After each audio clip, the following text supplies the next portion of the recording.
You guys hate each other, right? At the end of the day, what will happen is you all go into debt and you all hate each other, right? So that's consumerism. This is what consumerism is. Consumerism creates a competition in society for prestige, okay? To see who can post the nicest social media pictures. This leads to the individualization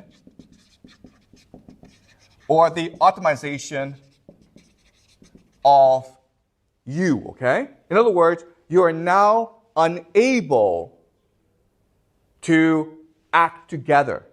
You don't want to organize. You don't want to act in solidarity, okay? And ultimately, this means that you develop economic logic, okay?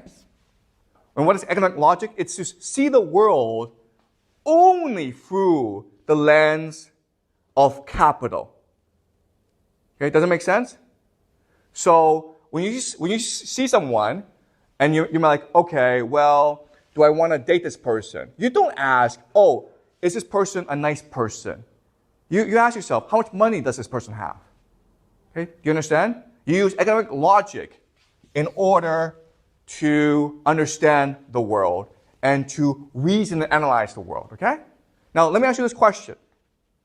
Today, is this how China works? Is this how the world works? The answer is yes, okay? Are you like this? Yes, you are like this, okay? You've been brainwashed into thinking that this is the only way to behave and to think. You're in school. Why are you in school? So you can get a good job. So you can get a good job. Why? To make money. To make money. And so you can buy things, okay? You understand? That's how you all think. But there are different ways to think about school, right? You're like, I'm in school to learn, to open my mind, to have an imagination, to think critically about the world, right? And that was the way we thought about school when the workers were dominant.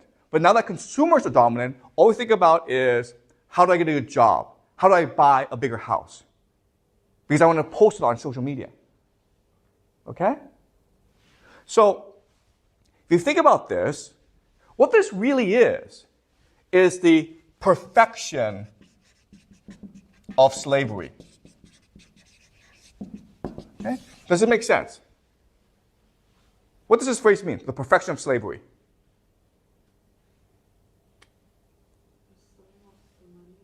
Yeah, you become a slave of the money, but what? Why is this perfect? Like, we don't even realize it. Yes, okay? You understand? If you're a slave, you rebel, right?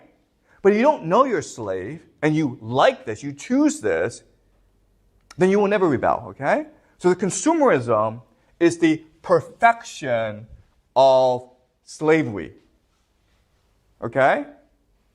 And that's why Francis Fukuyama thinks that consumerism is the end of history, because it is a system that achieves what the elites want, and the masses are unwilling and unable to protest and rebel.